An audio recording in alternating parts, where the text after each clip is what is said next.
This podcast features adult content not suitable for listeners under the age of 18. You have been warned.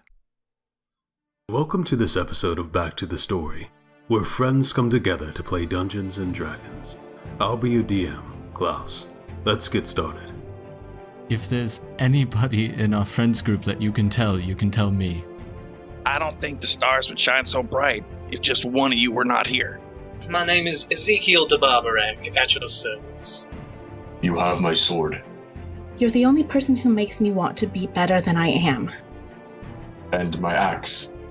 I wasn't strong enough or fast enough or, I don't know, clever enough. I didn't have it in me to stop what happened. We haven't done this before. Does that make us professional? That would make you amateurs at best. And if those do not help their people survive, they're cut from the pack. You wake up from this daydream, from this nightmare. Half memory, half dream.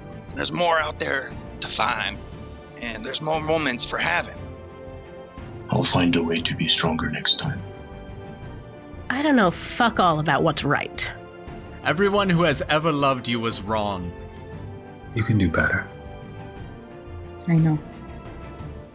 I have to. How do you want to do this? Are y'all ready to jump in and figure out what the hell you guys are doing? Sure. Me also. Okay. So picking up from last session, previously you had just arrived back from Ustax into Embershore, arriving back home, and split off to take care of a few individual orders of business. Ellory went buffed by Vesper and Amsen to steal the egg. She successfully infiltrated into the ship, getting the egg at the base cargo level, and then worked her way back out. After the rest entered into the city and spoke to King Called, he left with all of his ships the next day and all the raiders to sail north up the river towards his half-sister, Totha Wormai.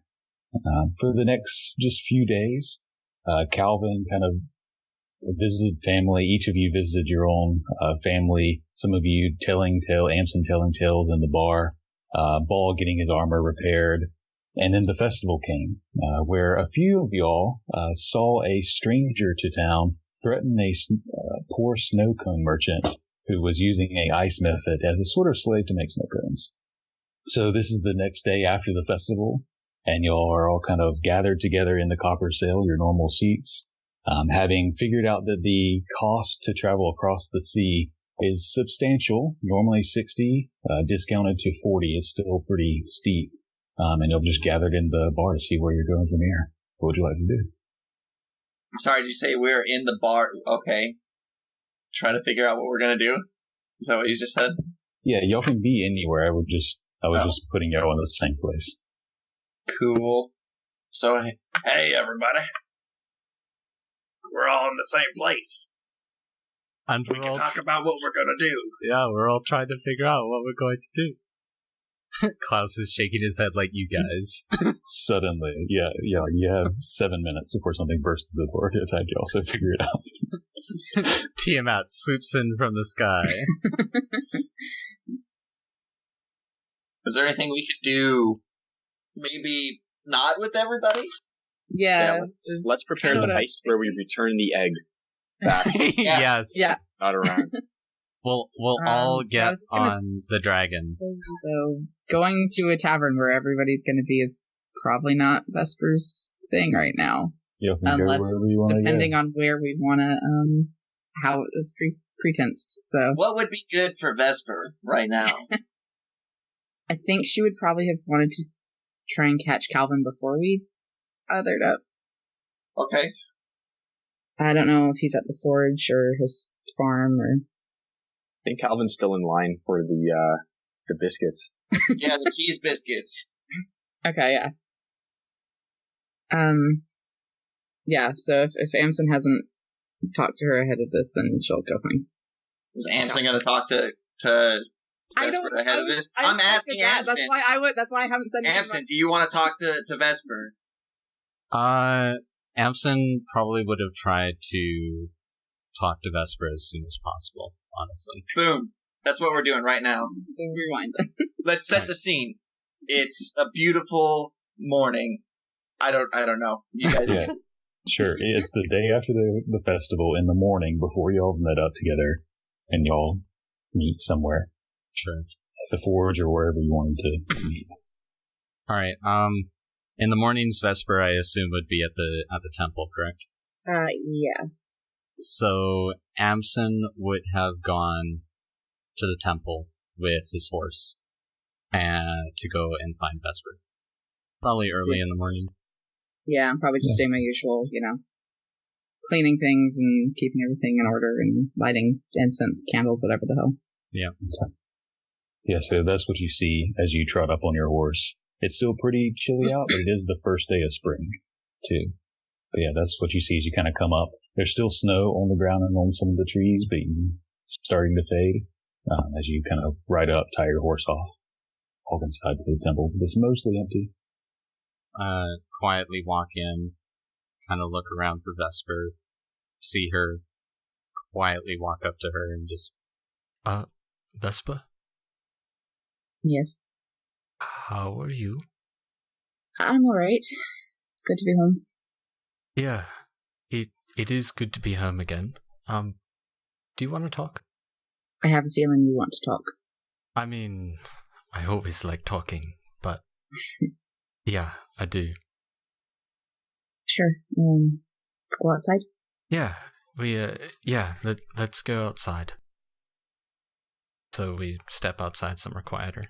You can just step outside, kind of curving around the temple to the side. Still in the hills, you can overlook where the forest stretches out to the west and the city to the east. So, I know you're probably doing better since we got home, but I'm still concerned. Yeah, well, it was a hard trip, and you learn things about people, I guess. Yeah, I don't know, is just interesting or weird or whatever to have to see you act like, I don't know. I've never seen you so angry.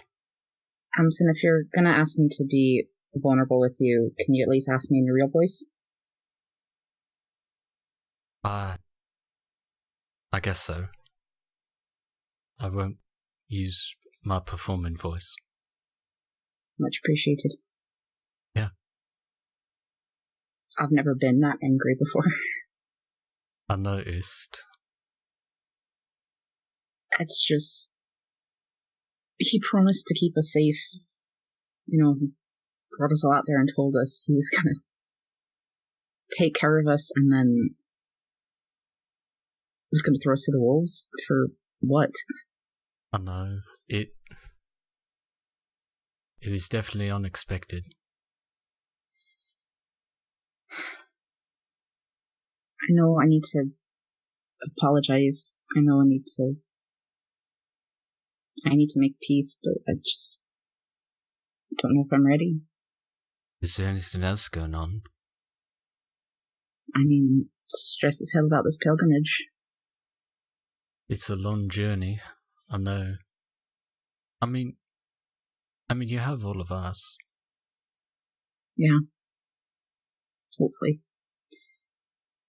I guess what I'm getting at is, why are you so stressed out?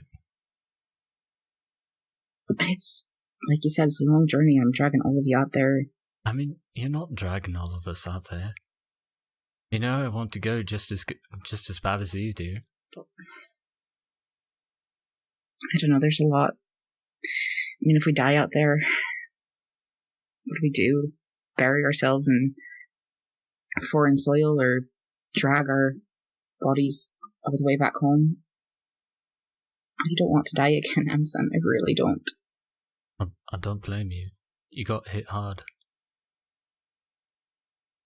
And I don't want any of you to die either. And I'm doing my best to make sure that doesn't happen. That I don't fail you like I did before. I'm scared to death. Of death. I mean, so did Bull. It was hard for all of us. Yeah. I mean, we're a lot more careful than we were in the past. Most of us. Most of us. God, I'm trying so hard to be a good follower of Ayin and forgive Kalvyn for whatever, but it's so hard. He didn't even ask us if we were ready to die. And to be honest, I'm not that angry with Kalvyn, though. Myself. Kalvyn, you probably know. He likes to be able to think for himself. To do what he wants to do. He likes to be an independent person. So, it didn't entirely come as a surprise to me that, he wanted us to stand up against this, this person who's trying to loom a power over these strangers, and she's not a whatever she is, ruler, and in a way we're a bit different from other people in that we're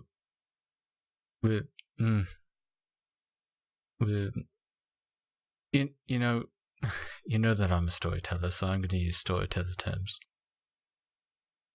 We're a group of people who want to write our own stories, right? We want to have our own lives. We don't want to be told what to do, no matter what comes in. And the only reason why we want to do things for each other is because we want to do them ourselves, or we respect each other enough to do things that other people ask for. But outside of our friends group, we're apprehensive to do anything that anybody else asks, and especially someone so hostile to us. I'm not surprised that Kalvyn wanted to stand up. Did it get us in trouble? More than likely. But I'm not angry at him, and I'm not surprised. Because, honestly, I knew that if I was guaranteed that I was going to get out alive, I would have done the same thing. And I'm sure any of us would have done the same thing as well. I suppose. Just felt careless to me. Oh no. I never him to have the gall to say I don't think ahead. Can I be honest? Mm-hmm. I don't think that any of us think ahead. I try to. Oh no. So do I. So does Kalvyn, so does every one of us tries. I don't understand the point of throwing your life away one day and then you're not there the next to do whatever you can do to help then. We live for tomorrow, so we can do good tomorrow, not just today.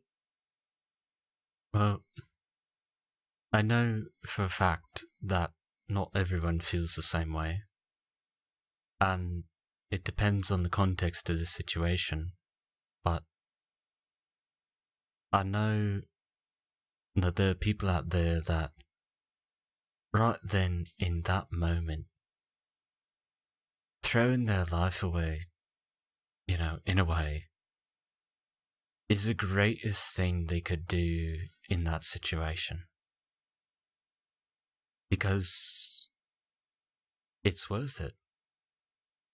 It's not like throwing it to the wind or anything like that. It's, something that they feel they need to do. And again, I'm not surprised at all that Kalvyn was willing to, go down with the fight. He always is. He's always gonna, take our enemies down with him if he's gonna go, and he's that kind of person that's just going to...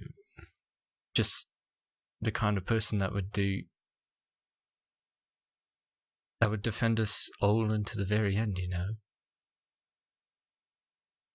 And I guess in his mind, we were being threatened, which we were, and he needed to step up and protect us. And the way he knows how to do that is to be a strong brick wall between us and the danger. I'm not going to say that it's right. I mean, we were on our way out of there, that's true.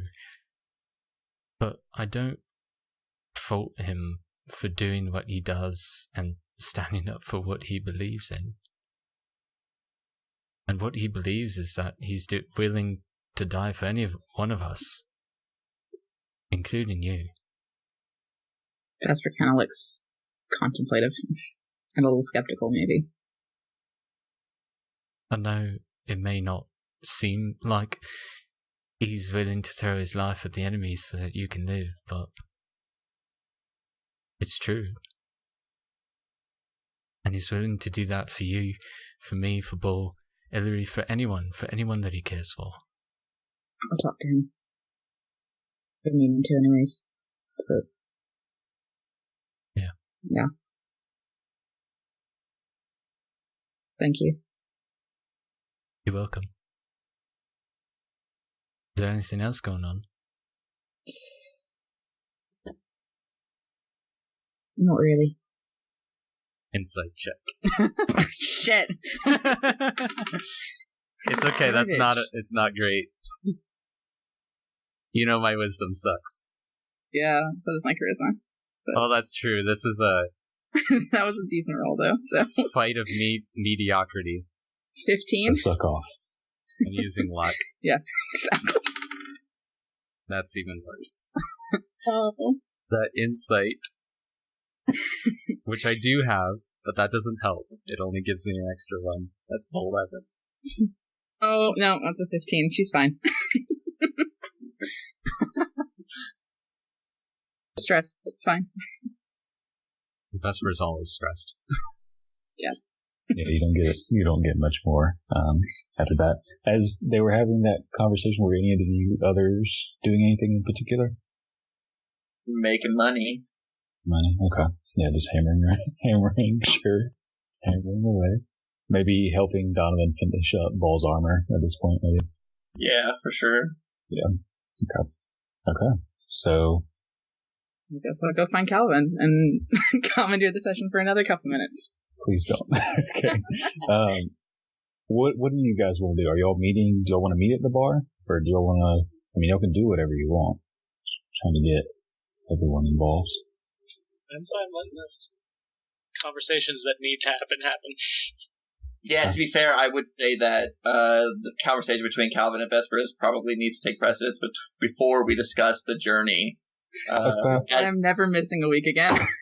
Yeah, I just feel bad, like a lot of people are sitting on the sidelines for I know, so long. I feel awful. I'm sorry, guys. Okay, sure. So y'all can meet up wherever you want to do it, meet up, or on the way there before you go inside, or there. I'll catch him at the forge. Okay, so let's paint the scene. You're gonna come to the forge, so Kalvyn is totally Kylo Renning it with his man titties out, and just hammering away. High-waisted pants. Please say high-waisted pants. Yes, high-waist. Like it's well above his belly button, so it's like, what are you wearing, man? It's like it's the new style. Haven't you seen them? That's what the Raiders were wearing. Glistening in sweat, leaning over the hot forge, probably. Yeah. Oh, definitely. Okay. If Kalvyn sees Vesper coming up, he's gonna kind of shrink in on himself for a second, then try to resolve and man up, and then it's like, yeah, I got this. And then before she says anything, he's gonna throw his hand up. He's like, hey, Vesper, I know you probably got some things you'd want to talk to me about, and I know.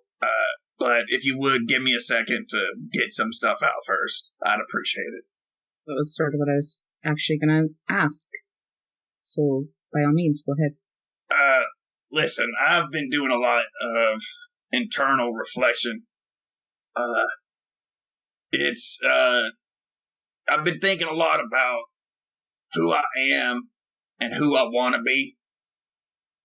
And thinking like that, thinking about that last trip we were just on, I gotta be honest with you, I'm not proud of some of the things that I did. And I know I let some of my emotions get the best of me, and you kind of received the brunt end of that, and I want you to know that I'm sorry. And I know I owe you probably more than an apology. But I hope on this upcoming journey, I'll get a chance to give you that more, to be better, show you that I can be a better person. Anyway, what were you gonna talk about? I'm not all of that, actually. I appreciate that, Calvin, and I actually came to apologize as well. I also let my emotions get the better of me, and I'm not proud of how I acted either. I was being a brat, and I shouldn't have hit you, and I'm really sorry about that. And I was hoping that we could start over and forgive each other and try to earn each other's trust again over this journey. I'd be a poor follower of AIE and Indeed if I didn't offer you a second chance, so here's a second chance. Kind of holds out her hand to shake. Yeah, he kind of steps forward and kind of takes it. And he's like, "Hey, Vess, thank you." Yeah. Thank you for saying all that. Kind of took the wind out of my sails, and I think I needed that. I wasn't trying to stop. I didn't mean to You're take fine. my way. You're fine. Oh, okay. All right. I'm still a bit hurt. I'm not going to lie about that.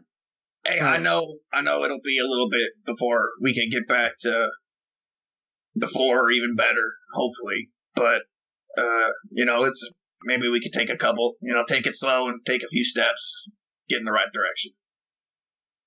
Yeah. I think so. We're all going to the bar to the sale. Did you want to come? We're going to talk about the trip. Nobody told in me. the middle of... No, I'm just screwing around. I was just making some stuff. Yeah, let me get my shirt. Okay. I'll wait for him then, and we'll walk together. Okay. So you wait for him, get on the shirt, and you'll walk through the Nexus Exchange over to the copper sale. Walk in the door, find your usual seats, and the large stump for Ball. I think they can hold him up. It's a decently busy night. It's still pretty early, though. What was that? I believe that was a Bootleg random bar folk just being a little bit noisy. Oh, that's nothing. That's just bar talk. Mm-hmm. Alright, so seems like we're a bit low on funds. Yeah. Ellory, did you organize that thing that you were talking about earlier? Which thing that I was talking about? About us going to Nymanet. And how expensive it is. Sailors? Oh, yeah, arranging that discount. Yes. How bad is it?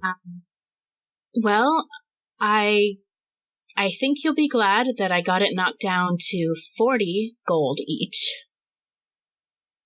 Or rather, my friend got it knocked down. It's still really expensive. I mean, that's great. That's a third less the price, but... Isn't that how much each was made off the manticore? We spent some of that right away. Okay. And I'm not sure we want to go heading to a place that's unfamiliar with no spare coin. Yeah. Yeah. Do they take the same currency? That's an excellent question. Is that the same exchange rate? DM. Is the exchange rate of the currency the same in Western as it is Severland? I mean, loosely, it's stamped differently, but, 1 ounce of gold here is 1 ounce of gold there. It's more goods that might be different prices. In other words, the DM didn't want to deal with exchange rates. Yeah, I figured. Just making sure. The D&D economy makes no sense, so there's no use making sense. Yeah. Well, we should probably earn a little bit more gold anyways. It's probably in our best interest anyways, so, anybody have ideas for that? We could go to Rothburn Rook.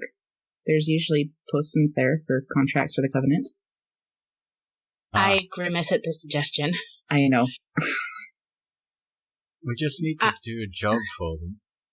I'm not opposed to a contract, just I won't be coming along to look at what's available. All right. If you're going that route.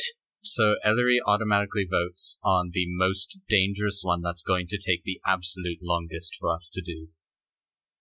Amsen, I'll give you my vote. Okay. I get 2 votes then. Oh boy. It's okay. And I heard from Melly she's not going to be coming along. She's probably in so much trouble for being gone for like 2 weeks. And nearly dying with family's all of pretty her upset, so... Did she actually tell her parents this time? I don't know. All I know is she's not going to make it along with us. I don't think any of us want to go there and ask, so we're just going to have to live with it for a while. We'll see her again when we get back. Gonna miss her, though. Yeah. Gonna miss home. Yeah. Well, we don't have to leave quite yet. We don't have to get all melancholy yet. Anyways. Shall we go and see what they have? Ball, do you have any thoughts? Kalvyn? Let's see what the job postings have to offer. Yeah. Okay, so you guys walk towards Rothburn Rook. As you head up there, it's sort of on a hill in the center of town. As you're climbing up, you see there's an old gray stone. There's numerous rooks on each corner. It's a pretty square building. Vesper, you've been here a pretty good bit before. You go through the center portcullis gate, and Vesper, there's kind of a central office where you'll be able to inquire into contract. But yeah, I'll take us there to the office of the contracts. And we'll wait until our DM can talk again. Yes. On the way there, Calvin's gonna be like, "Hey guys, did y'all know that turkeys are just chickens that have gone on their own pilgrimage for enlightenment? It's true. My brothers were telling me about this just the other day. They're saying that every so often a group of chickens will get together and they'll go on some sort of adventure journey, and it'll always end up at this lake with like a swan that always is facing you no matter what part of the lake you're on. And whenever the chickens get to the swan, elegant swan neck leans down into the chicken ear and it whispers the secret of existence. And then the lake starts to glow all radiant. And then a couple weeks later or so, however far out they took, the chickens come back in their true final form as turkeys. Which is a turkey, wow. Yeah, I was like, oh, I didn't know that. That's crazy. Is that why they taste so much similar? Yeah, you learn something new every day. Yeah, I was. It's crazy. And just kind of give Amsen a look like, what? Amsen looks at Vesper like, I had nothing to do with this one.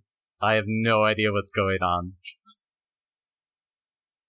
Maybe we should be looking for this Swan Lake instead of going to Nymanet. Yeah, well, here's the thing. They told me that it's never the same lake, Oh, but shit. it's always the same swan. Wow. Wow. That's deep. That's exactly deep. Yep, that's what I was thinking.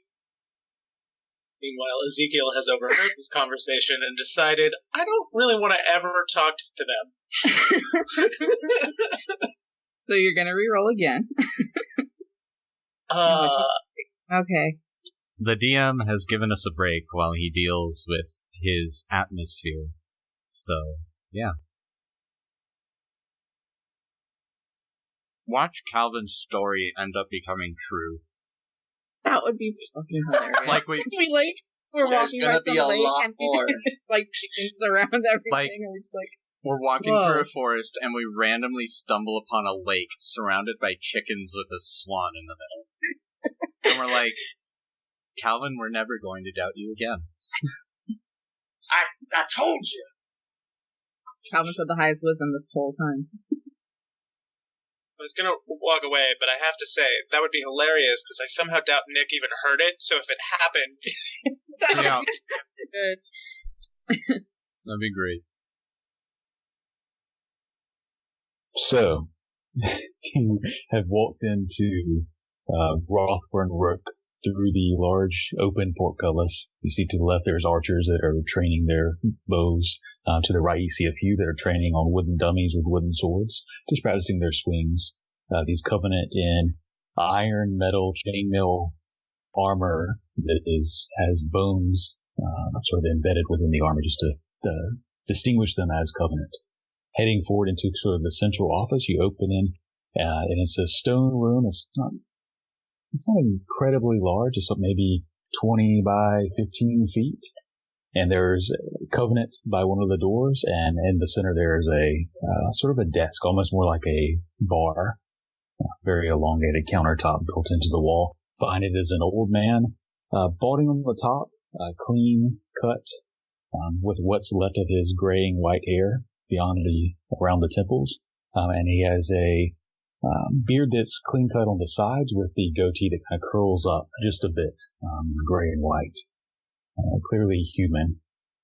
Hello? What can I do for you? We're here to see if there are any contracts available. There is always contracts. Contracting to a third party, are you? What sort of contracts are you interested in? I'll look to the We have others. some digging ditches. There are also declogging some of the sewers that have been clogged for some time, if you're interested. Maybe we should check based on the financial reward. Those are words, right? Yeah, we're looking to make some coin. Okay, sure. How much? How much do you two need? Or the rest of us need? I'd say anything close to the range of 50 gold per person should be nice. 5 of you. If you're looking for contracts that high, there are a few. He begins to shuffle through some of the papers, pulling out a folder, flipping through it.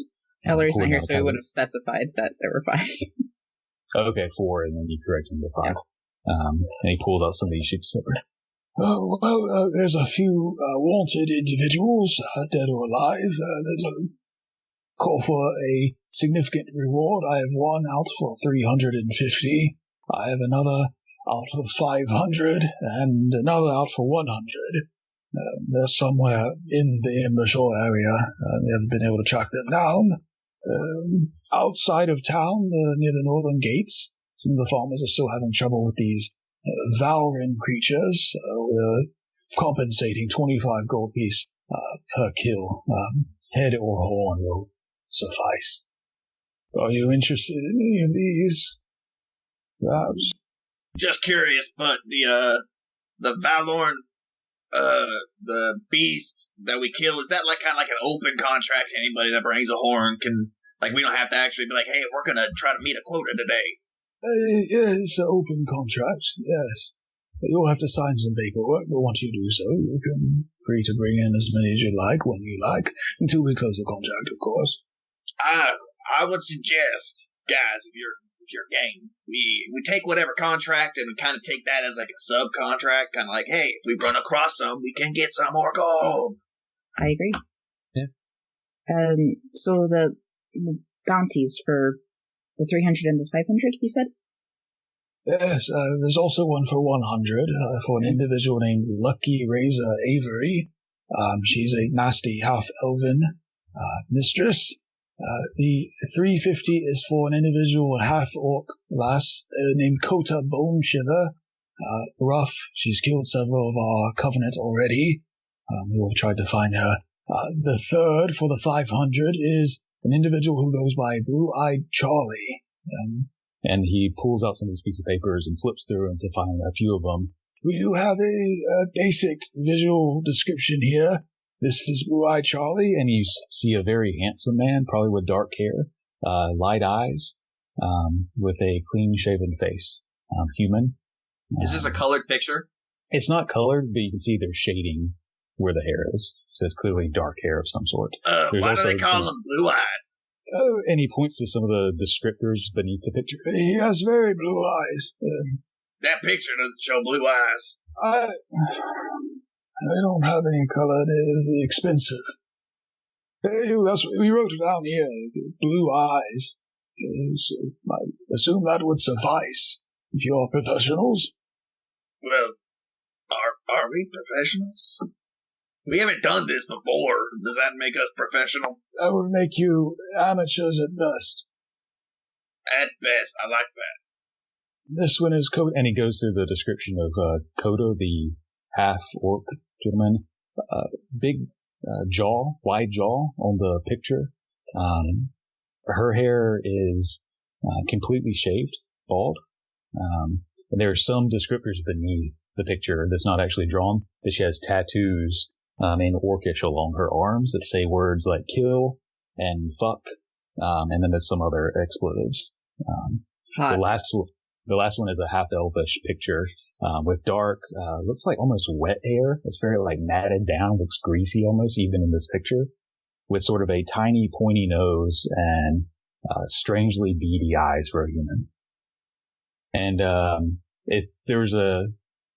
as you're kind of coming in here and looking around, there is another individual that two of you recognize with lighter skin and, what are you wearing, Ezekiel?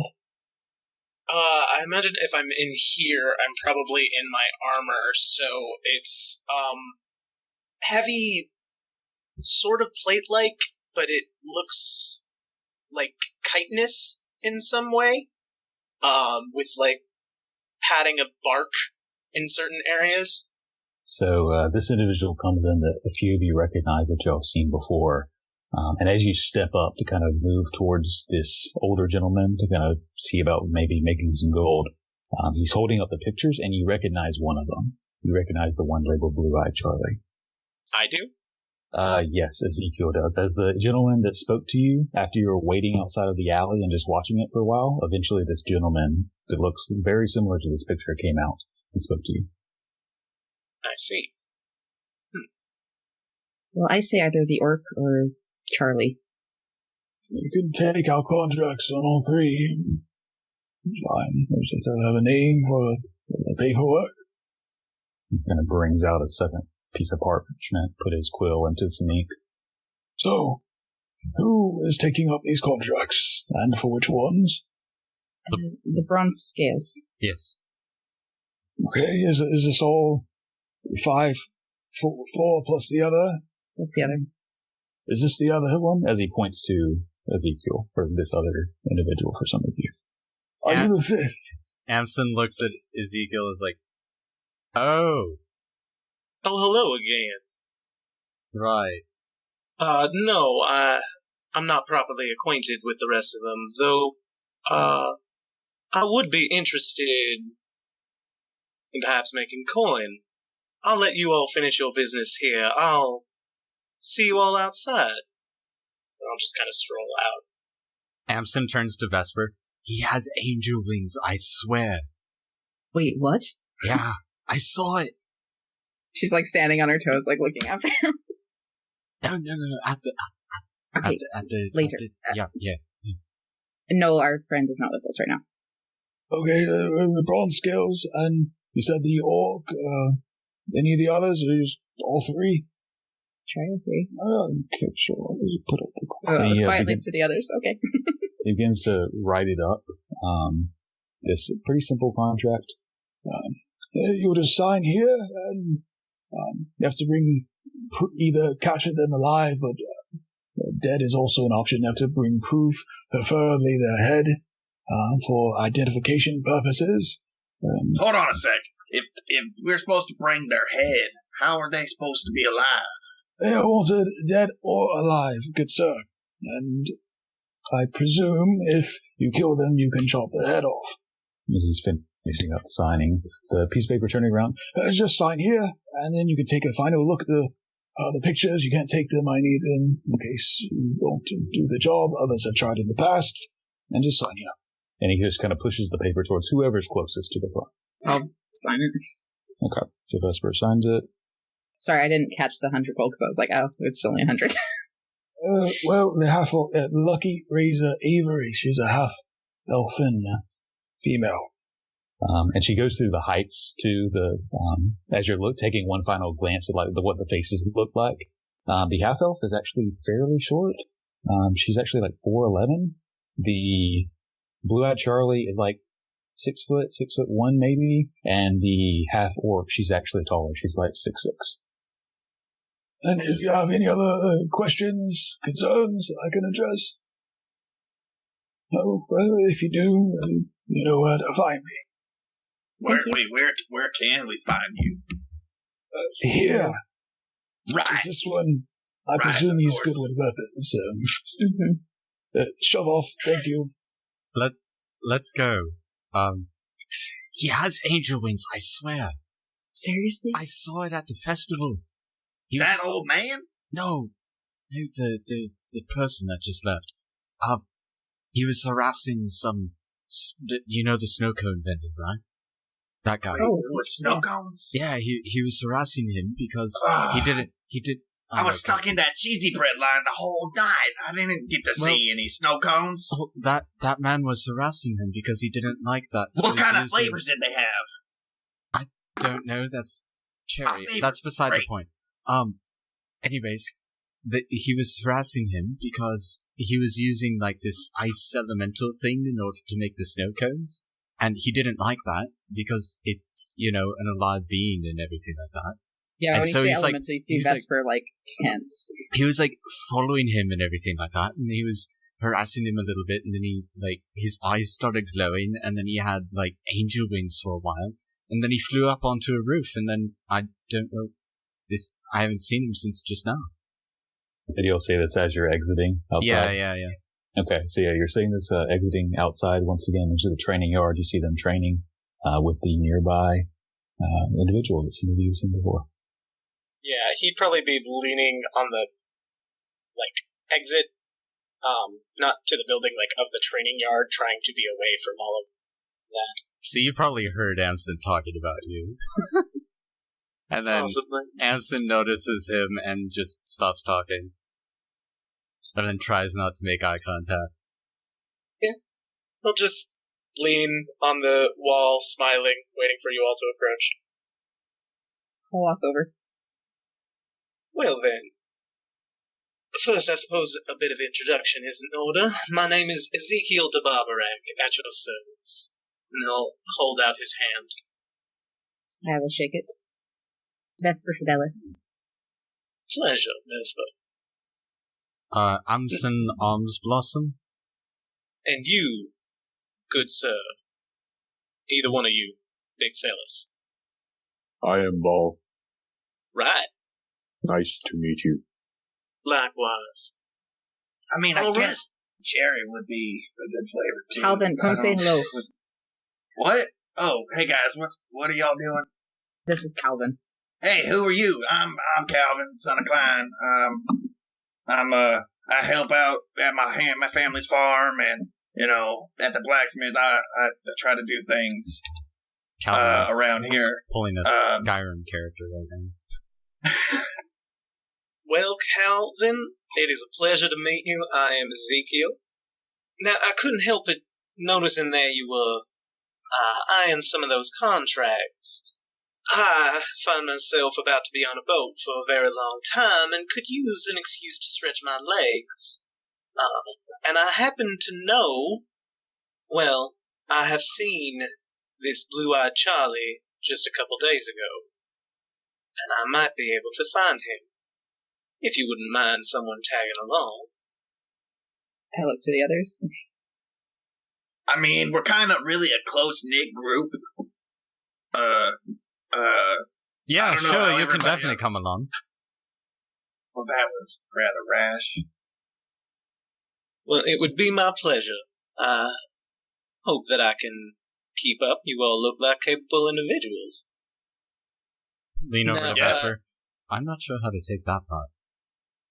Well, you had mentioned that there was one more in your little group. Do you want to go meet them, and then I can at least see if I can find a trail where I left off? Sure. Sorry, I'm sure you overheard Amsen talking as we start to walk. You saved an elemental at the festival. Oh, that poor little thing. I'm not a big fan of seeing critters in chains, especially one that looked a little ill, so I simply paid for his release. I hope your friend Amsen enjoyed the little show he got. I'm sure he did. There was another with her. Oh, wait, no, I didn't see her. Never mind. So where are y'all heading as you're kind of having this conversation? Back to the sale for Ellory. Okay. So you're heading that, Ellory, as your friends left. What were you up to? I think I was just spending some time with my sister. Okay. Catching just up. Playing, hanging out. Okay. Sure. So you spend time unless there's something in particular, just let me know. But yeah, you'll just kind of hang out. It's nice to do something that isn't so stressful for once. But yeah, not too long afterwards, your friends come in to the tavern with an extra individual, one you've seen before. With the chitinous, this time in chitinous armor. Almost a weird plate, organic plate type armor. And you'll see Ellory in her normal set as your sister strolls off. I raise an eyebrow at the sight of this stranger I've seen before, and glance over at Amsen with this look like, what's going on? But I don't actually say anything. Yeah. I just look back at her and smile and kind of shrug a little bit. And just like, yeah. Any luck? You found something anyway. Yeah, we took a couple of contracts. Yep. We're looking for a blue-eyed Charlie. No idea who that is. Some sort of half-orc lady that's killed a bunch of Covenant and they are kind of tired of her. And then we also signed on to an open contract for Valrin if we happen to come across any and kill them. And that one we can complete just whenever, because, Valrin. Valrin, goody. Do I recognize any of the names of the people that we have contracts for? Give me a thieves tool check with intelligence, we'll say. Okay, have to think about that one for a second. What languages do you speak? I speak, besides Common, Elvish, Orcish, and Infernal. Okay, yeah, just go ahead and give me a roll. 9. You don't know the names. You do recognize the term bone shiver is the only one you do recognize. And where some of your contracts are more of stealing and robbery, these are more hardcore, like murder, slavery, stuff like that. You don't know much more than that, but you know they're dangerous. We're going to want to be careful. Well, if they're offering as much as they are for them, I'm Sure, they're dangerous people. Maybe we want to focus on the lower contracts first before we decide if we want to go after the big one. Well, Ezekiel says he knows where he can find Blue-Eyed Charlie. Maybe. Aha there. And you are? My name's Ellory. An absolute pleasure, Ellory. Yes, I ran into this Blue-Eyed Charlie just the other day. I was just hanging around by this alley in town, and he spoke to me. Apparently not keen on me lingering, though he did direct me to some kind of winery, if I wanted to know more. Vesper kind of looks over at you. I see that appears to be ringing a bell. The Marble Winery? Presumably. Oh, fuck.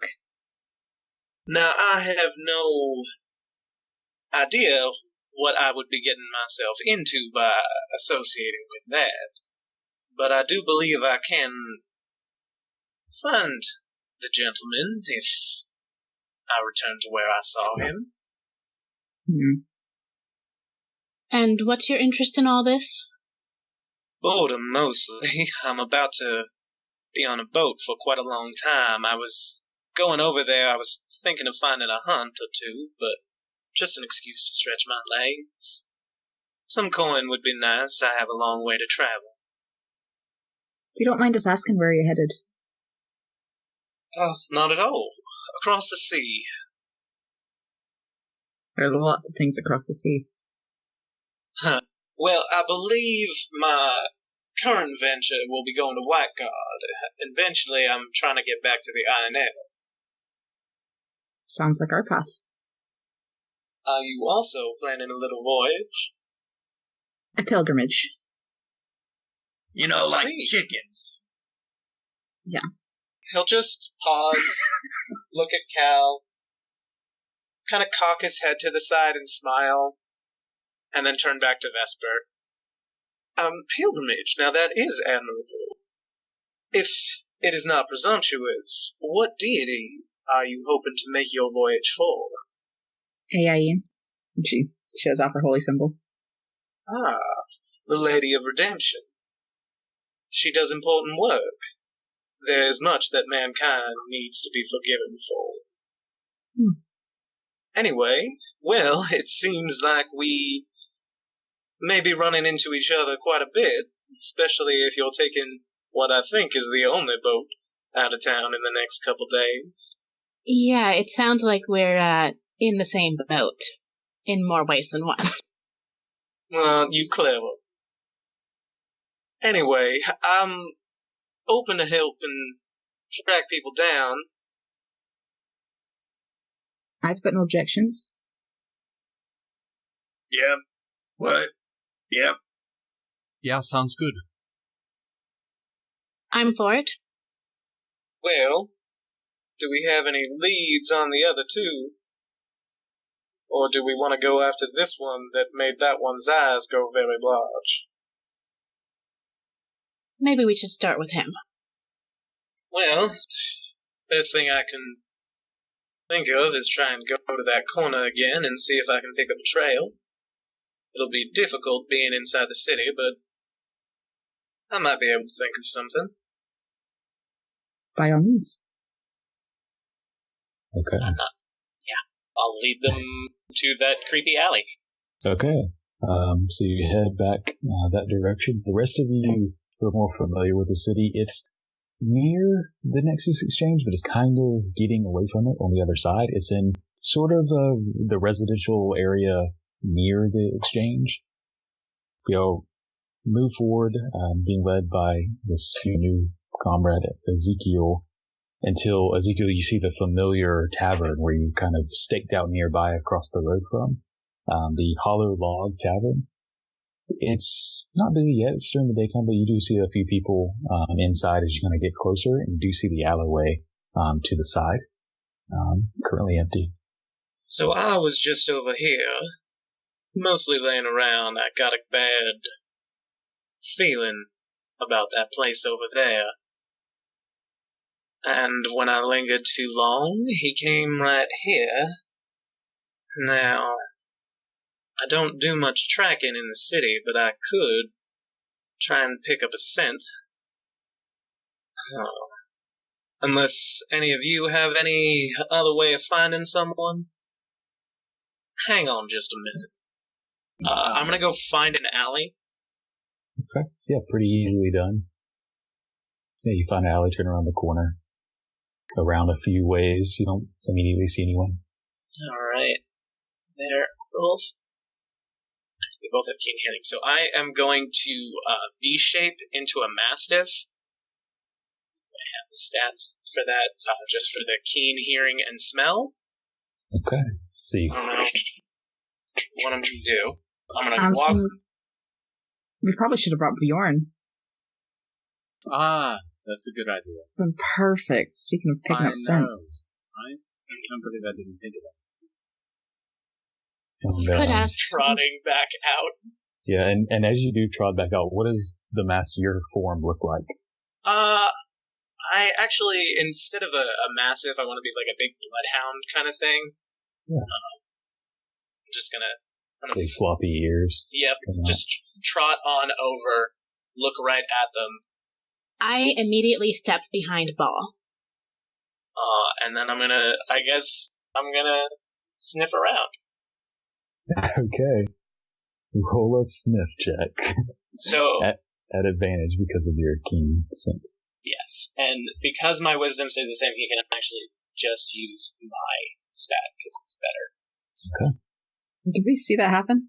See what? When he turned into the dog, or? No, he went into an alleyway to go do that, but this dog came out and just started sniffing around the area. And so as he does this bloodhound just sniffs. The first scent you get is, as you put your nose to the ground, it is dirt. The second one is food from the nearby tavern. The third you get is ale. And as you press in closer to the tavern, trying to isolate human scents, you can start to smell people. The smell of hair, the natural oils on people's skin and in their hair. And moving towards this alley where you were watching, you also smell smoke. Like, one, you smell like tobacco smoke. The other is sweeter, stranger, unique. You've never smelled this before. It's similar to tobacco smoke, but a bit different. You smell a number of different... You can sort of isolate individual people with that roll, but it's hard to tell which one is which unless you had like a tear of their clothing or something. But you can smell further scents throughout the alleyways, but you don't know which one is theirs. Can I follow the weird sweet smell? Yeah. You follow it, and it's the strongest.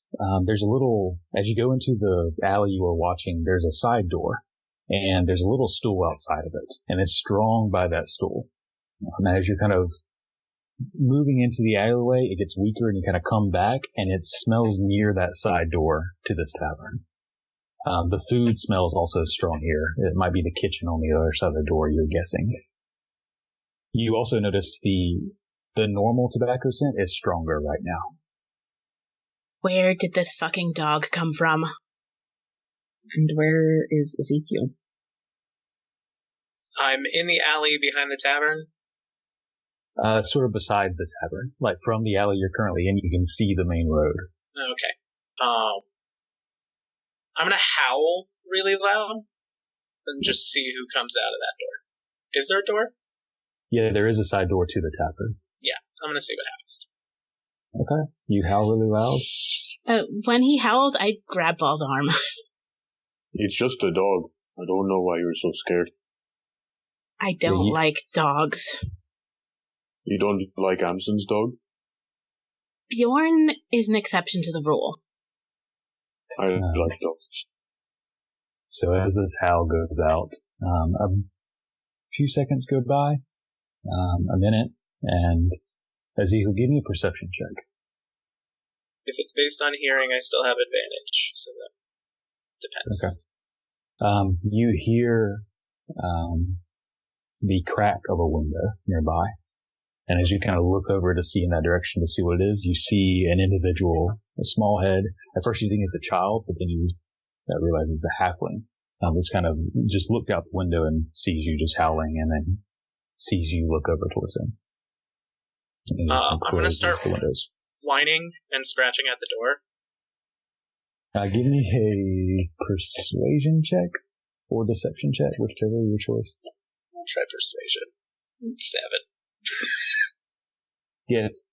Shoo. Get out of here. And he just kind of closes the window. And when he did open the window, the smell of food flooded out. This is definitely the kitchen. I kind of want to poop in the alley, but I'm going to have my dignity and walk away. I want to walk to the winery and see if I can pin any humanoid scent that kind of goes along that path between the two. See if I can. It's a decent distance from here to there, but it's not crazy far.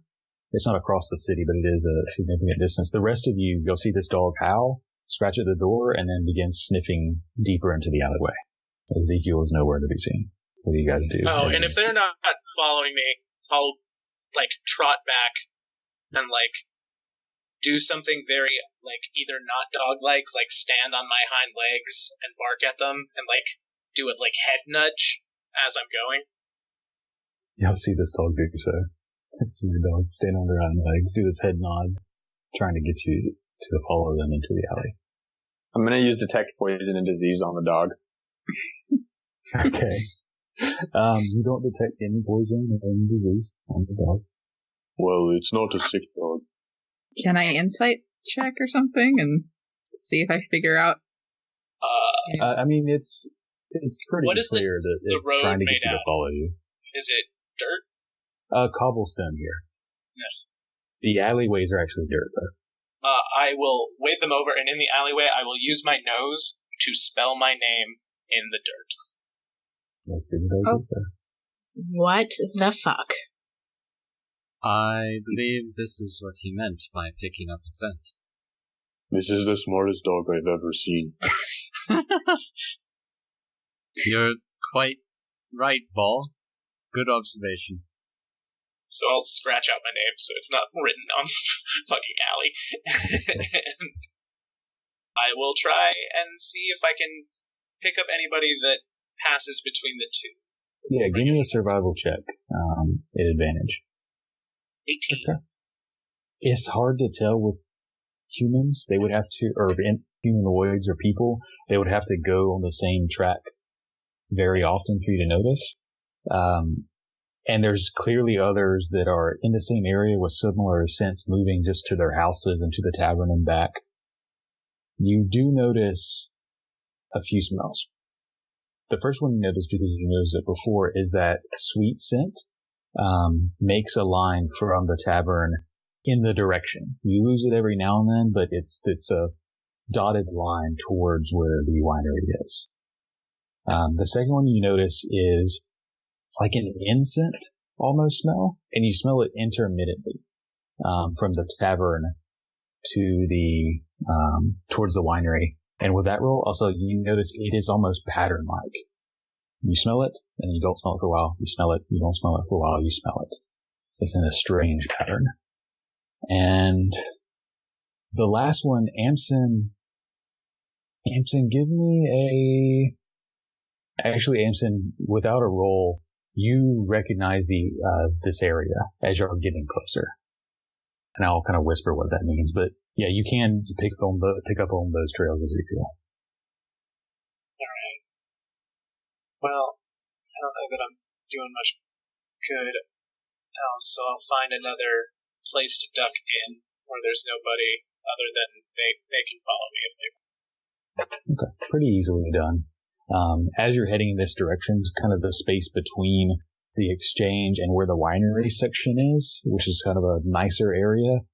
It's a lot of residential, and there's actually a few slum-like alleys intermittently in there, so you can easily find a small alley back into your humanoid form and come back out. Oh, Sorry about that. It's sometimes even easier to just show than tell. You can turn into a dog? I can turn into many things. I picked up a few since unfortunately didn't get close enough to the gentleman to smell him too deeply the other day. But I noticed a strange sweet tobacco smell that went back and forth between that tavern and the winery. And then something else, incense-like, but odd. Anyway, I don't know if that's supposed to work, but I think perhaps if we stake this out, we might be able to catch sight of him. I could always linger in that alleyway again, see if he comes back. Maybe. Vesper's gonna let some smoke kind of curl off her fingers, kind of near Ezekiel, to see if he catches like a whiff of that. If it's anything similar. Similar to whatever weird incense smell he's been picking up. It's not. Ezekiel, when you smell it, it's not. No, but that is lovely, thank you. Vesper, you've been here before, haven't you? Once. I didn't see very much. What did you see? I saw the entrance, and then I saw a blindfold, and then I saw the dining room. They fucking blindfolded you? Yeah. That's not weird at all. No, of course not. Yeah, and then they blindfolded me on the way out, and dumped me out outside. Because I had a bit of an, uncomfortable encounter. I believe I technically was offered an invite myself, though it seemed less genial than an invitation to come have dinner. I'm not really sure how well they do genial here. We should probably get somewhere a bit quieter if I'm going to tell you all exactly what I felt there. You look for another place. You're kind of in between two like courtyard walls of kind of nicer stone, a little lighter across the street from where the entrance to the winery is. You see the huge 20-something foot marble statue of the giant mid-battle or the gold circle. And so you're kind of in between those with a main strip road in between, but you could backtrack into a deeper in the alleyway. Or how close are we to the alchemy shop? To your parents? Yeah. Not close at all. Oh. I mean, you could go all the way back there, but... No. I'll just find somewhere quieter then. Like an alley. You can backtrack kind of into the alleyway, back kind of where you came. Because you're in kind of the nicer area, you're like in between two courtyards, two nicer houses. But yeah, you can come backwards. So, while I was there, everyone was acting a bit strange. All smiles, and more smiles, to the point where it was very unsettling. So I figured something was a bit off, and I started trying to see if I could pick up on anything fiendish or what have you. And there is a very, very large presence of some sort of aberration under the winery. Also may have picked up a similar sensation near that tavern. That's why I lingered around that alley. Of course there's more bullshit going on underneath this town. More bullshit? I shake my head at her. It's the underground of a town, city, whatever Ember Shore is considered. The underground of any I shouldn't even say civilized. Yeah, the underground of any sort of thing remotely resembling civilization always has its dark secrets. And on one hand, I'm not entirely surprised, but on the other hand, still concerned. Well, this blue-eyed Charlie has something to do with it. Personally, it sounds a bit like a hornet's nest, but I've always been fond of kicking. Any suggestions for how we find this individual, then? I could ask around at the copper sales, see if anyone especially Mogther, knows anything about this Charlie. Good idea. My father's been to the winery a few times. Maybe he's met him. Maybe. Although if it's a recent winery goer, then probably not. Because your father hasn't been there for quite a long time, right? That's true. Yeah. So his information might be old. Still, might be worth checking with him first. Perhaps, maybe, I'm not sure if you'd be up for this, Ezekiel, but maybe you could take his offer, try to find him, and maybe we can get him somewhere where we can get our hands on him. I could be open to doing that. I'm not easily contained, so I'm not too worried about getting stuck inside that place. Yeah. Kind of, for lack of a better term, a bait and ambush kind of deal. Not a problem. So, If we can get him somewhere, and all of you can keep back far enough, I can possibly put him to sleep. I can paralyze someone. Can I? So you can just hit him with everything you got in that case. Something sticks. Yeah. You could do that. well, why don't you all go, talk to who you need to talk to? I might stick around here, keep an eye on this winery. I took a look at the tavern, but perhaps some more knowledge will be gained by seeing who comes and goes. Have y'all been being stealthy as you're moving between these alleyways? I think on the way back, yes. Okay, but not so far? Probably not. Okay. When they were following me as a dog, I can't imagine. Okay, yeah. Okay. So as you're kind of having this conversation, you hear some movement, some kind of clanking of footsteps, and you look over and you see a broad-shouldered, tall human. Looks older. Looks actually probably in his 40s. Older gentleman, clean cut, with very short hair. He's wearing darker clothes, but like clearly very nice clothing, and almost like a black turtleneck that he comes out in. All right, clear out. Get out of here. Go on. He's kind of walking towards you, and he has kind of a mace-like rod on the side of his belt. We're on our way. Yeah, start leading everybody away. Yep. They'll be hanging out beyond some of these houses as he kind of just turns and watches you walk back to the alleys. Ezekiel, did you go with them, or did you do something else since you were planning to do something else? If they're going off to go talk to families and people, I may try and, using some rat or something, scuttle up to a nearby roof around the winery and just keep an eye out from up there. Okay. So this gentleman watches the others back out through the alleyway the way they came. And he turns over to you to see you not going with them. You two, get out. And he's kind of walking towards you pretty slow, hand on the rod, the metal rod. In Celestial, I'll just start rambling, like I don't understand what he's saying, and get, like, really scared, and just start, like, backing up. Take a deception check. Terribly great. 13. See. I heard you talking. Yeah, I know you understand me. Get out. He's kind of walking towards you. At this point, he's within 10 feet. He's going to be on you in just a second. Alright, so where am I supposed to go? I don't exactly know. I don't give a shit. Just away from the Verhovens.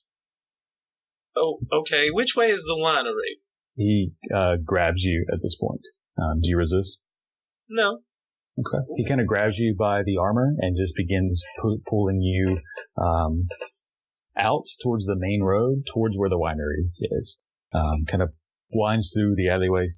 It's right here, and kind of shoves you into the street. Thank you, kind sir. May nature's blessings be upon Fuck off. He's like turning around at this point, walking back to his clearly probably a guard of the house yard. While he was grabbing me, could I have gotten just like a big whiff of his smell? Yeah.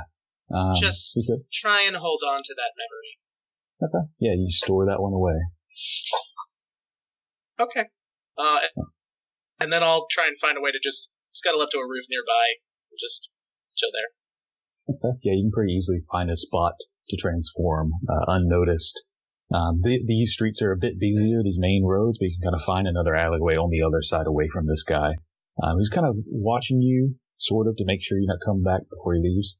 But you find it, turn into it, climb up to a 2-story building nearby, and you're just going to stake it out, basically? Yeah, pretty much. Okay. Yeah, just give me a perception check, and as you're looking out, the rest of you are heading back through the alleyways, going where? I think to Vesper, your dad or mine first? Mine's a bit closer. By the way, that Ezekiel fellow, is he really as tall as I think he is, or is it that just because I shrank and that messed with my perception? How tall is Ezekiel? He is 6'8". No, he's that tall. He's the only person I've ever met besides Ball taller than Kalvyn. A regular person. I'm not sure regular person is the word I'd use to describe him. No, I guess not. I meant in like a, you know what I meant, not an orc or... I just look at her. Okay. Vespa, are you being racist right now? I am not being racist. I'm saying at the stronghold, orcs are very tall. I meant like in a city. Uh-huh. Just, whatever. So, going to the alchemy shop. Okay. You go. You make your way back over the next couple minutes. Coming in, and there's a gruff-looking individual, has leather armor on, a few furs on the back, and he's kind of has a bag out, and he's kind of showing, looks like some scales, like some tiny scales he's showing. He sees you'll enter. He kind of finishes up his exchange buying some of these scales, with clearly a hunter of some sort taking a few silver. As your father's putting this stuff up. Yes. Hey, Father. I had a bit of a few questions for you, if you have a moment. Yeah, of course. He's going to put the stuff away. So we're just trying to get some money together for the trip. So we, went to the Rook and took out a couple contracts. Have you ever made acquaintance with a man named Charlie? Bright blue eyes? Not that I remember. Okay. Did Varus say something? No. Okay. Varus had reason to say something. Yeah, I was just curious. Who was Charlie? I kind of look at the others. Who's Charlie? He doesn't have a good relationship with the Covenant right now. Okay, Kalvyn, who's Charlie? Kalvyn's not here right now. Because Michael's internet died. Kalvyn is unavailable right now. Okay. Please leave a message after the "I'm coming, Melly." Okay, sure. I assume contract. I don't know Charlie. He's got ties to our winery friends, apparently. So, thought you might want to know. And he has a contract on him as well. Mm-hmm.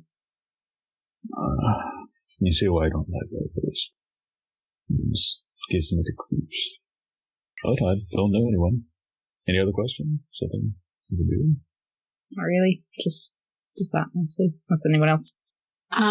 I don't have a question for him, but I'd like to try and gauge what his attitude seems to be towards the rest of us at the moment. You can roll an insight check. Let's see how this goes. Natural 1. You notice he's using his standard selling merchant personality on him. I mean, there's nothing to read. All right, well, it's worth a try. All right, well, we're gonna go poke around at the sale. So Thanks. Be careful. Always am. I always am. He kind of just almost rolls his eyes at that. He's pulling some stuff out to begin mixing something up. I'll give him a hug before we leave. Okay. Yeah. You do that, and you exit out heading over to the copper sail. As you're heading over there, Ezekiel, so you're kind of watching as a rat on the second floor scurried up, just watching the entrance. During the day, I mean, there's nothing for the next hour or so. Nothing really passes. Nothing interesting. You see a few people come and go. Okay. So I'm just on the roof for a while. Do you just let it run out while you're on the roof? Yeah, I'll probably just chill, take a short rest up there, and then go down. Okay. I can't imagine, like, as long as there's nobody taller than me that can really see. Okay. Are you trying to hide, or just, like, feet, legs hanging off the side? Oh, no, I'm trying to be, like, subtle about it. I'll, like, just hang out on the roof and glance over now and then. I figure at this point I gotta wait until I can get down. Okay, yeah, give me a stealth roll at advantage. Since unless someone's flying, it's pretty hard. I'm really not good at that, guys. Okay. 2. Yeah. You mainly just have to be quiet, and that's pretty easy, since no one's really flying around. Yeah, you just hang out on the roof, resting up there. We'll jump back to you in just a second as we hop over to the copper sail. Y'all enter us during the day. There's a few people that are eating in here with a few drinks, but it looks like mostly people, some of the bartenders are actually stocking like kegs and stuff like that. All right, so I look around for Mogther. Okay. You see him, he's kind of like going through an inventory, actually, like checking off things, looking at barrels. All right. I'm going to go over to him. Hey, what's up? Hey, well, we're working on a bit of a contract, trying to earn some money for that trip that's coming up. And, I was wondering if any of these names sounded familiar to you, if you could tell us anything we should know about them. Okay, what kind of names? As he looks at you, stops looking at his clipboard. Well, the first one is... Okay, so they're just regular names? Yes. Okay. Yes. What's his clipboard? Yeah.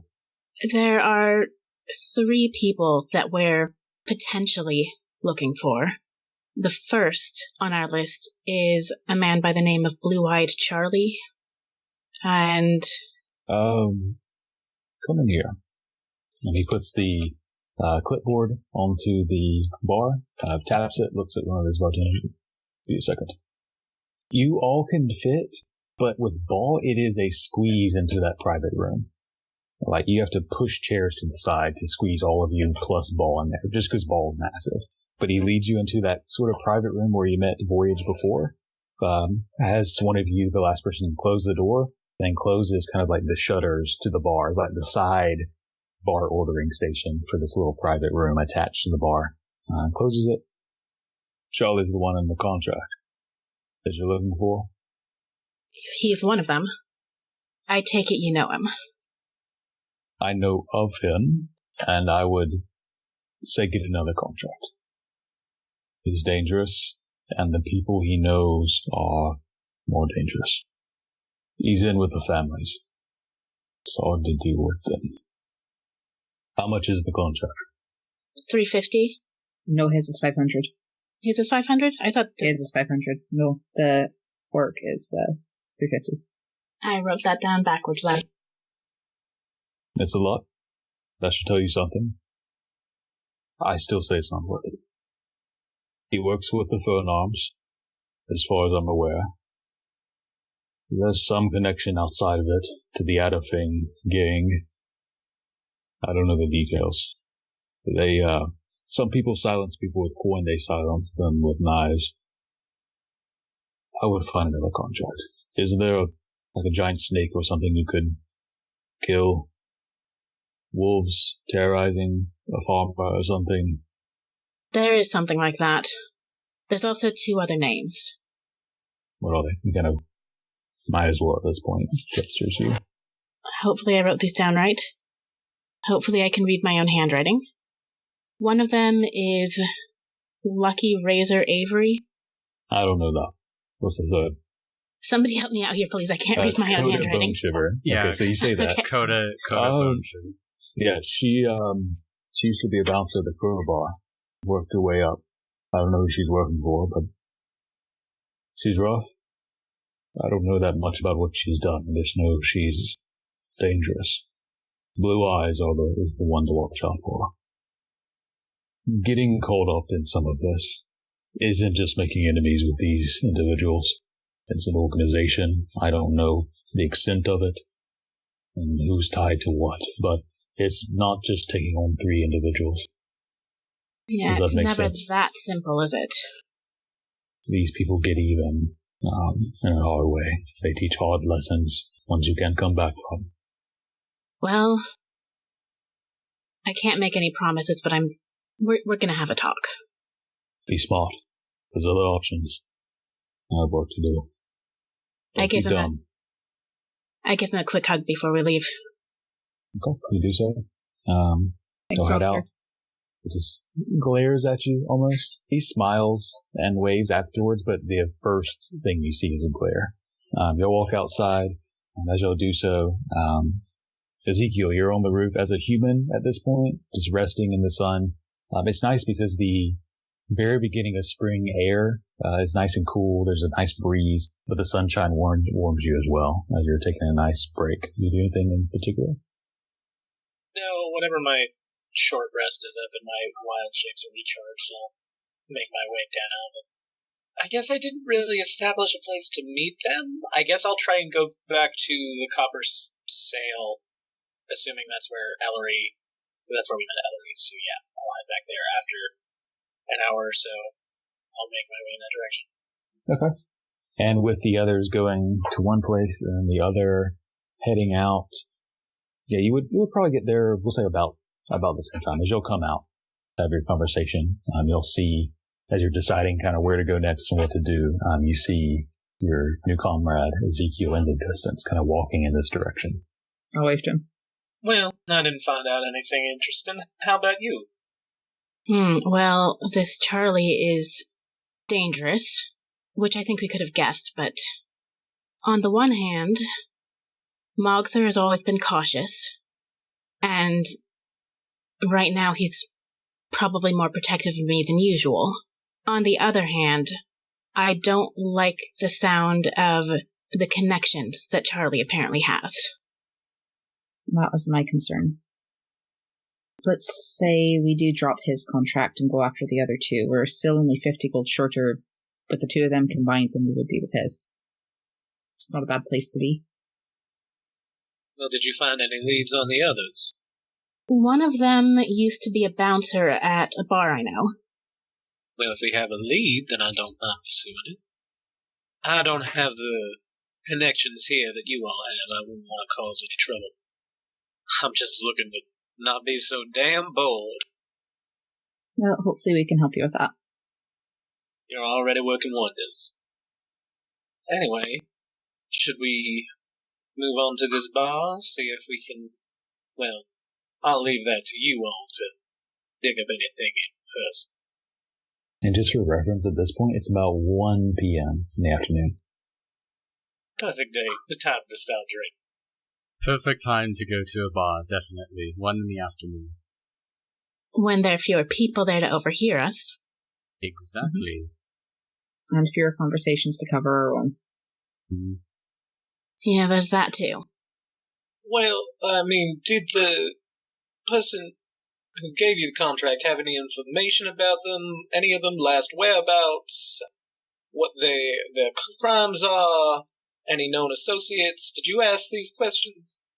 You would have, on the pieces of on the contract, on the pictures of them, you would see the crimes. Murder, a lot of murder. There's a few like other charges that those like they've just tacked on, like stealing and robbery and grand theft, arson on a few of them. But it looks like the majority is just murder. Bribery on a few of them as well. Alright, well, I have no problem with hunting down killers. Well, if we have no other leads and this bar may not be fruitful yet, perhaps we go back and ask a couple more questions? Before we get too much further with this, by the way, these people sound like pretty terrible people. They probably deserved to be locked up. I say we don't take them in alive. That's really... Insight check. Yeah, Vesper's a little stunned on that. Somebody has to say it. Curse you, Amsen, you suck! I got a natural 1, so... Oh, I got an 8. What are you trying to tell? Why does Ellory...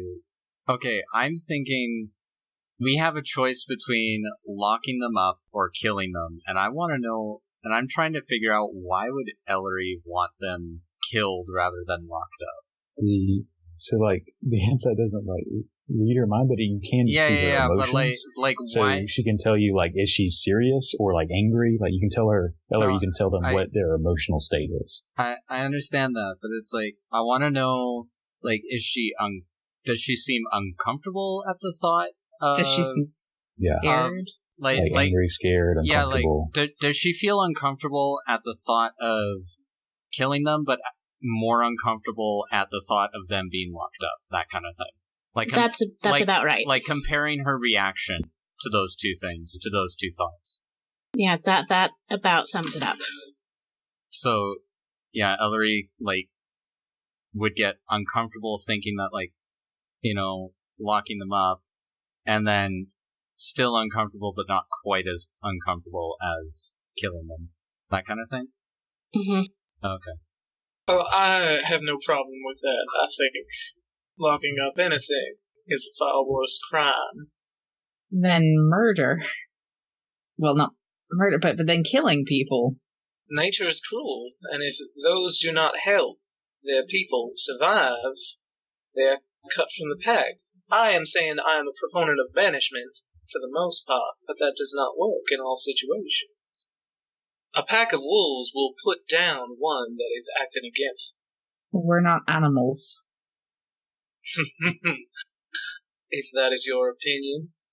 We might not be, but that doesn't mean that some people aren't. We'll see what happens. How does that sound? We don't know how it's going to go down. For example, this orcish lady might want to be, might force our hand in case she might not want to come with you, so I don't know, something might happen, but, you know, maybe we'll have a chance to be able to, you know, not have to kill her and take her to the authorities. If it's a final option, I'm fine if there's no other alternative. If we have to defend ourselves, putting them down, but I'm not going to just go in there with the intention of killing these people. I mean, yeah, that's what I'm saying. Right. You know, we should see what happens, and if we have to, we have to. If we don't, or if we have the chance to not to, then, you know, let's at least try taking. As you're saying this, I'm gripping the hilt of one of my daggers, kind of toying with it a little bit, and just not really looking at anybody. Ellory, we're not going to kill them. We're going to take them in. We're going to get paid, unless we have no choice. Yeah, well, I guess if you think that's the better option. Why do you not think that's the better option? If I were one of these people... Never mind. No, go on. Tell me. I would prefer just having a quick end rather than having to go back down there again. They would be better off if we just killed them than turning them over. I think Vesper looks visibly disturbed by that. Do you want to take a break then? Or do we want to just go ahead to this bar? Whatever all of you think is best. Weren't there beasties we could hunt? That seems like it's gonna cause less feelings. Yeah. I'm not one for uncomfortable silences, forgive me. But if it seems like there means to be a heart-to-heart, I, do not want to intrude on this private moment between you all. B, could use a bit of a run. So, if you don't mind taking out things that are just causing havoc without any kind of moral dilemmas you all seem to find yourselves in, perhaps that is the best option. How much do you need to be able to feel comfortable? That'll set our goal for how many of these creatures we need to find. Well, there's 5 of us, so 200 gold ahead. Or 200 gold for everybody. Not in total. And forgive me, I'm not from around these parts. What are these creatures? Volrin? You all seem familiar. Unpleasant. Well, Volrin. Let me tell you about Volrin. Volrin are, and DM, you can correct me if I have this information right or wrong. Volrin are evil creatures that are basically, in a way, spawned from something called a Volgrith. And a Volgrith is well, we call it demonic. It's questionable as to whether it actually is or not. But it's some sort of demonic creature that lives in the wilderness outside of Embershore that I believe we came into contact at one point. And basically it terrorizes the town. It creates Volrin, these demonic-ish creatures that somewhat resemble animals sometimes. But yeah, they're dangerous. They're kind of the local curse, so to speak. Well, this sounds quite awful, and they seem like a perversion of natural things. I'm game. That sounds like much more fun than, I don't know, chasing around someone who has petty squabbles in this town. The Volgrith is said to be unkillable because whoever kills it becomes the next one. Kalvyn says he knows a way to get around that, but it's questionable at best. I'd rather we avoid the Volgrith if at all possible. I mean, yeah. Doing the math, we probably need to kill about a baker's dozen. Yeah, for everybody, and to all have 6 of us. Well, yeah. And then have just a little bit extra for that. Well, I'm game for that. Sounds like a fun little journey. Plus, it'll give us plenty of opportunity to get to know each other a little bit better. In a place where we can actually exercise, not cooped up in some little boat. Well, the other question remains, though, is how many Volrin are actually out there? We may have to do one of the bounties as well, depending on how many of the Volrin we can find. We don't. If we're lucky, it's just Bone Shiver or Avery. Yeah. But leads on Bone Shiver, but Avery's the least dangerous, I would assume, from the price. Probably. We could probably go out and hunt some Volrin first. Maybe? Then see what we need after that. I mean, it's the most certain goal. If we go out into the wilderness for a night, we're almost certain to come across something. It's like people don't, go outside of town overnight. Am I not supposed to do that? Sorry? Am I not supposed to do that? It's not I've recommended. been sleeping in a tree. I look at Ball.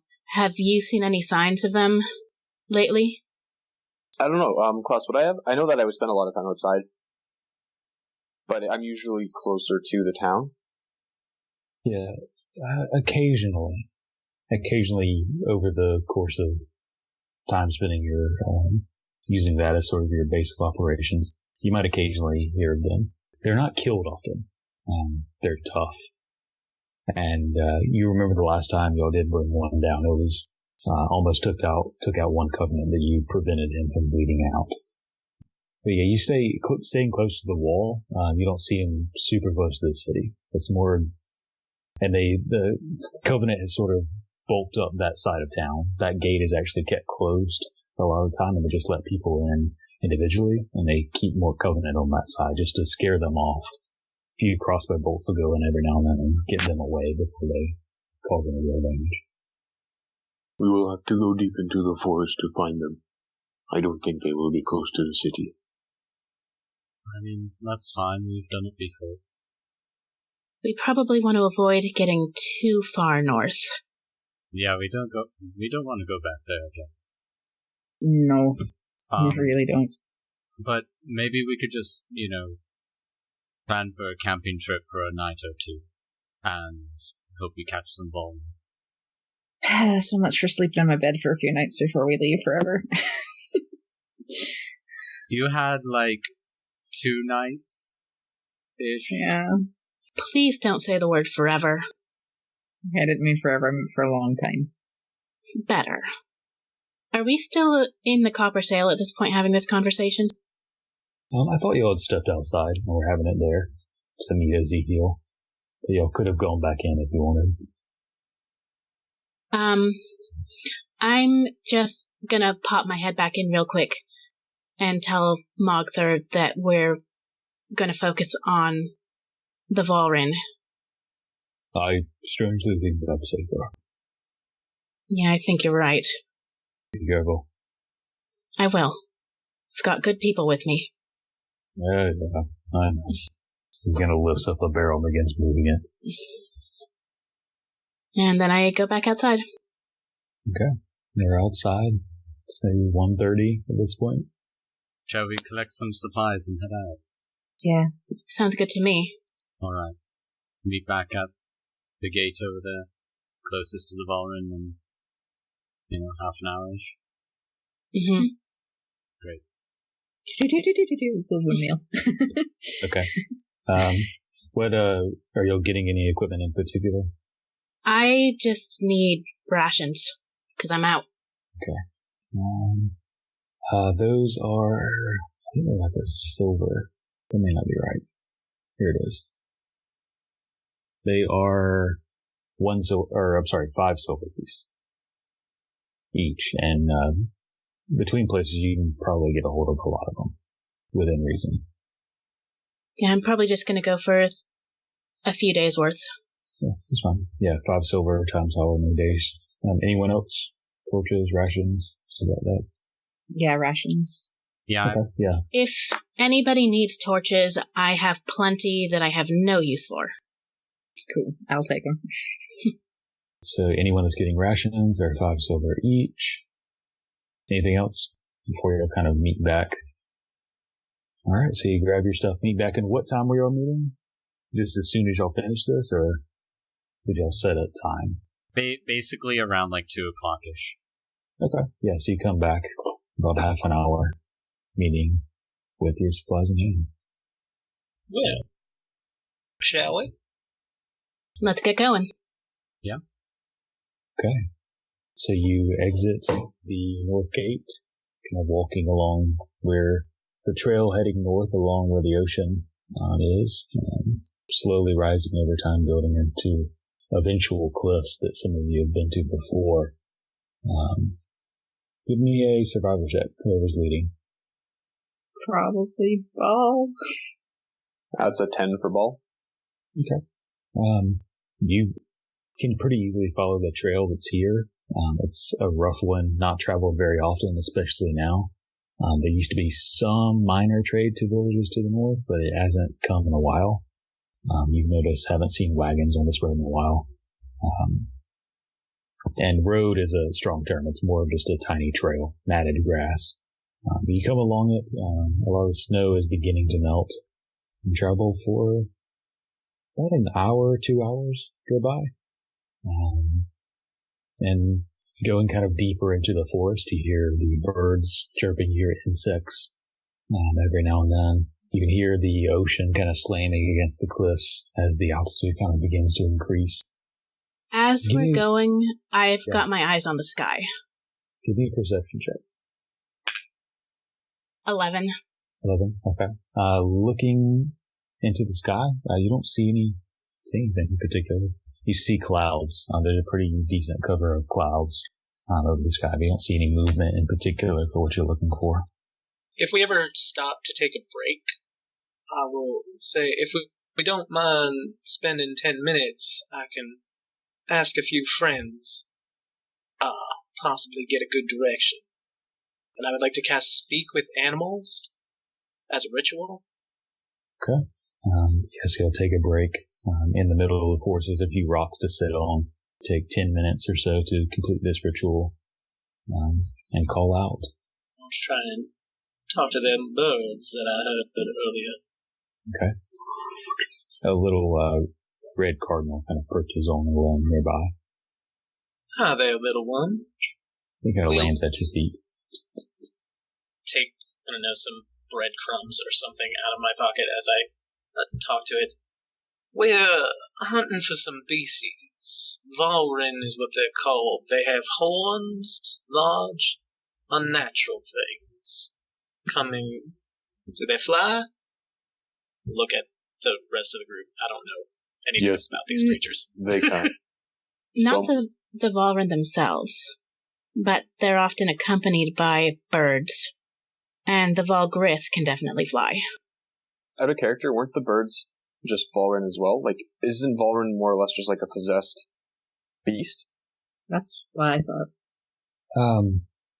Typically the word Valrin was associated with more of the land-based ones, but the flying birds were definitely tied to them. So it's a little bit of both, actually. Okay. Alright, then I'll ask. And they're ice blue green, if that helps. I'll kind of twitch a little bit at that one. Do you know where some of these creatures might be? Beasts that are twisted, corrupted. It kind of jumps up and kind of flies, kind of lands on your knee, and kind of turns its head to the side, and then turns in the direction you've been heading, towards the north, and then kind of spreads its wings out, and kind of gives you a little flutter on just the edges of the wings. Go that way? It nods its head. Alright. Well, if you could lead us for as long as you like, just flutter over and leave when you're ready to, but we're trying to hunt them down. Hopefully get rid of them. It puts its wings up to its head and kind of tilts the tips of its wings down, resembling horns. And it kind of looks angry and kind of does the bull thing where it scratches its feet against your leg like it's getting ready to charge, and then charges forward, slamming into your stomach. You take no damage. And then it kind of hops back off.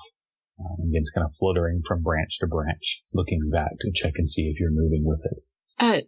Has it seen any sign of the Valgrith itself? I will relay that to the big birdie one.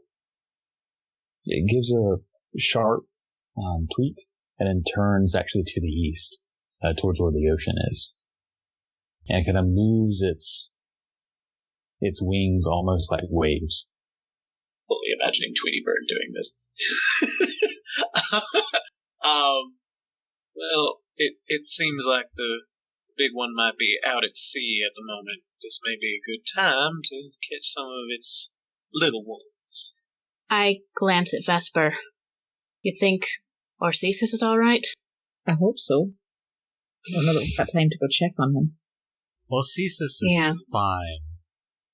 Well, he can fare against the Valgrith a lot better than we can. Definitely a lot more than we could back then. Yeah. Still, the Valgrith did a number on him last time, and he's a fucking dragon, so... He was also injured. Yeah. Let's go. Right? Okay. So you continue along, following the bird north.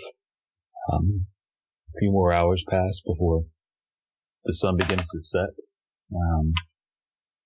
By the time that happens, the bird kind of flies back, lands on Ezekiel's shoulder, tweets a few more times, and then kind of hides its face with its wings before fluttering into a tree to nap. Something tells me we might be getting close. And it's dark. Yep. Well, I'll sheathe my sword or unsheath it and just kind of prepare. Okay. You unsheath it, and it's dark out, and the clouds are covering most of the light from the moon. Above, a little bit of that blue, purplish light from the moon kind of blends through, and you can kind of hear the waves to the right. And looking out to see, you see kind of that orange underlit waves from the embers. You're kind of on the trail. Night is falling. What do you do? Do we want to camp and hunt in the morning, or see if there's one around now? Well, do these creatures hunt in the dark or in the day? We've seen them at both Night and day. I think they're more common during the night, though. Well, we could set up camp and just sort of keep an eye out. Yeah. Double up watches and make sure everybody's got eyes peeled. Alternatively, I'll just throw it out, if we have some light at our campsite, we would probably draw them in. Mm-hmm. I don't know how many we would draw in, but we could draw them in. We can always Because we haven't seen more than like 2 or 3 at a time, though, have we? Yeah, the last time, several years ago. Yeah, there was only a few at a time. Not like the subtext there, but okay. It's 4 years ago, but yes, you are correct. We don't usually travel in large packs, as far as we've encountered. But that was several years ago. Well, either way, I say if we wait until morning, then we should probably keep things dark. We won't do that, but if we don't mind them coming here, we might as well start a fire. Appear to be unaware, helpless travelers for them to hunt. So, do we want fast or safe? I mean, I don't like fighting in the dark. It's tricky. Why don't we set up camp? Light our torch, or light our campfire, and when they come, we will see and be ready. And if they don't come, then we will be rested to hunt them tomorrow. Mm-hmm. Exactly. My thought precisely. We haven't done anything today anyways. So. Yeah. Sounds good to me. Okay, so you're setting up camp here? Is that the idea? Yeah. Yeah, so setting up camp, not hiding the campfire necessarily, so that if some, and then I guess, setting us up in such a way that, like, we would be in an ideal position for an ambush. So, like, if there's somewhere we can kind of, like, I don't know what the scenery looks like, but if there's somewhere where it could be like, like rocks to one side, so it's not, like a cliff face, or rather, you know what I mean? Like, I'm sure, I don't know how to say it in English. So that we can't be surrounded. Language, apparently. Yeah, exactly. So we can't be surrounded. Look for that fallen tree we rested under last time. Yeah, there are, you can get closer to the cliffs and get off the trail a bit, and kind of use that to kind of block off at least one side, so they can't surround you. Okay. Alright, so you'll get there, moving through the woods towards the cliff. At this point, you can really fully appreciate the waves of orange and yellows crashing against the cliffs below. And it's a lot of the area is still covered in snow. There's a nice breeze flowing through. And it's cold, but it's not freezing. Especially this close to the ocean, you can smell the salt on the air. And as you'll set up y'all's tent, your tents or bedrolls or whatever it is you do for camp and lighting the campfire, that's what we're going to call it for tonight. We'll pick up next week. Thank you for listening to this episode of Back to the Story. For notifications when an episode goes live, you can find us on Stitcher. It's like Pandora, but for podcasts. You can download the app and the algorithm will help you discover similar shows and allow others to find ours as well. If you would like to contact us, you can tweet us at back2_the_story. Alternatively, you can email us at thebonfirefables@gmail.com. Or if you would like further information about the campaign, the player characters, NPCs, or behind-the-scenes sneak peeks, follow us on Tumblr at back-to-the-story.tumblr.com.